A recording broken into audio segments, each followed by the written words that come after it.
नमस्कार। इलेक्शन मंत्रा में आपका स्वागत है। पाकिस्तान में आम चुनाव हो चुके हैं, परिणाम भी आने शुरू हो गए हैं।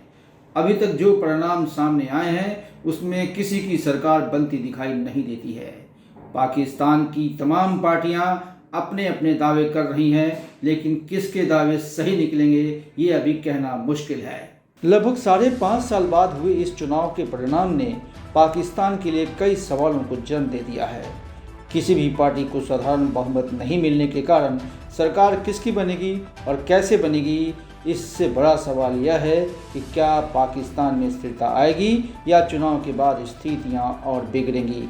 एक सवाल और बहुत अहम है कि पाकिस्तानी सेना क्या जनता के सामने अपनी अहमियत और विश्वसनीयता बरकरार रख पाएगी। आर्थिक मोर्चे पर पहले से तबाह पाकिस्तान इस चुनाव के बाद क्या आर्थिक विकास की पटरी पर आ पाएगा। इन सभी सवालों का जवाब पाकिस्तान के बुद्धिजीवी भी ढूंढ रहे हैं, पर किसी के पास इन सवालों का जवाब नहीं है। वे सभी आने वाले समय का इंतजार कर रहे हैं। पाकिस्तान के इस चुनाव के जो परिणाम आए हैं उसमें सबसे ज़्यादा आज़ाद अर्थात बिना किसी पार्टी के चुनाव चिन्ह पर लड़े उम्मीदवारों ने जीत हासिल की है। फिलहाल यह माना जा रहा है कि ये सारे चुने हुए आज़ाद नेशनल असेंबली के सदस्य इमरान खान की पार्टी तहरीक-ए-इंसाफ से संबंध रखते हैं और चुनाव के बाद अपना कोई ब्लॉक या गुट बनाएंगे। लेकिन पहले ही पाकिस्तान के चुनाव आयोग ने साफ कर दिया है कि चुने हुए आज़ाद उम्मीदवार किसी पार्टी के साथ संबद्ध नहीं माने जाएंगे। इसका सीधा मतलब है कि किसी पर भी कोई व्हिप लागू नहीं होगा और वे आसानी से अकेले या समूह में किसी भी पार्टी को समर्थन दे सकते हैं। 2018 में जब इमरान खान को बहुमत नहीं मिला तो पाकिस्तानी सेना प्रमुख ने ही सरकार बनाने के लिए आवश्यक सांसद जुटा दिए थे। पाकिस्तान की नेशनल असेंबली में चुनाव परिणाम के आधार पर ही महिलाओं और गैर मुस्लिम वर्गों के प्रतिनिधियों को नॉमिनेट करने का कोटा मिलता है, यानी तहरीक-ए-इंसाफ पार्टी को किसी तरह का कोई कोटा प्राप्त नहीं होगा, क्योंकि उस पार्टी के बैनर तले किसी ने चुनाव नहीं लड़ा है। इसका सीधा सा मतलब है कि नवाज शरीफ, आसिफ जरदारी और अन्य पार्टियों को ही इसका लाभ मिलेगा। स्पष्ट है कि पाकिस्तान की राजनीति में जोड़ तोड़ खुलकर होगी और अराजकता बरकरार रहेगी। पाकिस्तान के इस आम चुनाव पर पाकिस्तानी सेना अपना सब कुछ दांव पर लगा चुकी थी।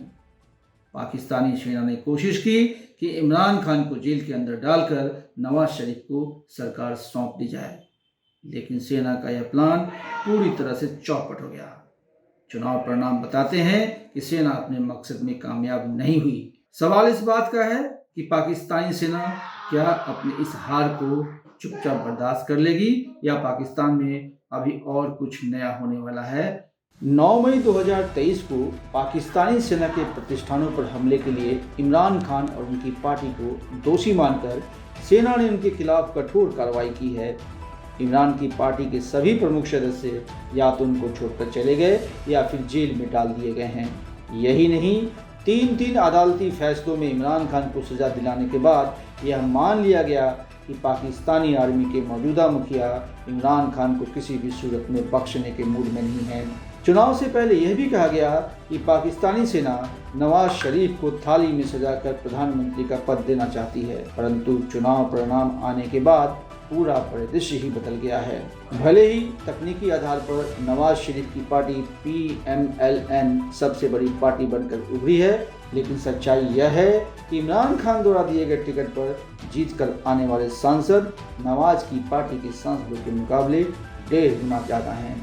साफ है कि पाकिस्तान की आवाम ने पाकिस्तान की आर्मी के प्लान को चौपट करके रख दिया है। अब भी यदि जनरल आसिम मुनीर अपनी मुँह छुपा रखने के लिए नवाज शरीफ की सरकार बनवाने के लिए दबाव या खौफ का इस्तेमाल करते हैं तो बहुत संभव है कि अपनी साख पूरी तरह खो दें। पाकिस्तान की राजनीति में आर्मी के दखल का एक लंबा सिलसिला जो पाकिस्तान में चल रहा है, उसका दुष्परिणाम कहीं आसिम मुनीर को ही न भुगतना पड़ जाए। इमरान खान की पार्टी के लोग अब दावा करने में लगे हुए हैं कि सरकार उनकी ही बनेगी। उनका यह भी मानना है कि पाकिस्तान के भविष्य की अगर किसी को चिंता है तो वो इमरान खान को सत्ता में आने से ना रोकें। एक संभावना यह भी बन सकती है कि इमरान की पार्टी से जुड़े लोग पाकिस्तान पीपुल्स पार्टी के साथ मिलकर सरकार बना लें और आर्मी को इसका सपोर्ट करने के लिए मना भी लें। यह संभावना इसलिए दिख रही है कि चुनाव से पहले पीपीपी के नेता बिलावल जरदारी भुट्टो ने साफ कर दिया था कि वे नवाज शरीफ के नेतृत्व में बनने वाली सरकार में शामिल नहीं होंगे। यदि बिलावल भुट्टो इमरान खान के साथ काम करने के लिए तैयार हो जाते हैं तो यह तहरीक-ए-इंसाफ के लिए बड़ी जीत होगी। उनके समर्थक यानी आज़ाद सांसद आसिफ अली जरदारी के साथ इसी शर्त पर सरकार बनाने के लिए राजी होंगे कि इमरान खान पर चलने वाले मुकदमे खत्म किए जाएं और उन्हें जेल से बाहर लाया जाए। पर इसके आसार तभी बनते हैं जब पाकिस्तान की आर्मी इसके लिए तैयार हो जाए। इसके लिए जनरल आसिम मुनीर को अपने सारे गिले शिकवे भूलने होंगे। उन्हें यह भी भूलना होगा कि किस तरह इमरान ने उन्हें आईएसआई के प्रमुख के पद से सिर्फ इसलिए हटा दिया था कि उन्होंने पंजाब में हो रहे घोटाले की शिकायत की थी, जिसमें इमरान खान की बेगम बुशरा बीबी के शामिल होने की खबर थी। जनरल आसिम मुनीर को यह भी विसार देना होगा कि इमरान ने अपनी ओर से इस बात की पूरी कोशिश की थी कि वह पाकिस्तान के आर्मी चीफ बन ही न पाएँ। इसके लिए इमरान ने प्रधानमंत्री रहते जनरल बाजवा से यह डील करने की कोशिश की कि अगर वह साथ दें तो आसिम मुनीर के रिटायरमेंट तक बाजवा को ही सेना प्रमुख बनाए रखने का एक्सटेंशन दे दें। आईएसआई के मौजूदा चीफ जनरल नदीम अंजुम को भी इस अपमान को भुला देना होगा जिसमें इमरान खान ने उनके साथ पूरी सेना को मीर जाफर और जानवर कहकर संबोधित किया था। सबसे बड़ा सवाल यह है कि क्या इस चुनाव के बाद पाकिस्तान की आवाम का दुख दर्द कम होगा? आर्थिक मोर्चे पर किसी सुधार की कोई गुंजाइश दिखती है? इसका जवाब ना में है, क्योंकि सरकार किसी की भी बने पाकिस्तान को एक बार फिर IMF के आगे हाथ फैलाना पड़ेगा। IMF से कर्ज लेने के लिए पाकिस्तान को उसकी कई शर्तें माननी पड़ेगी, यानी पाकिस्तान की नई सरकार को फिर से जनता पर आर्थिक बोझ की एक और किस्त बढ़ानी पड़ेगी। पेट्रोल, डीजल और गैस के दाम बढ़ाने पड़ेंगे। महंगाई का एक नया दौर शुरू होगा और फिर नई सरकार और जनता के बीच संघर्ष का एक नया सीजन भी।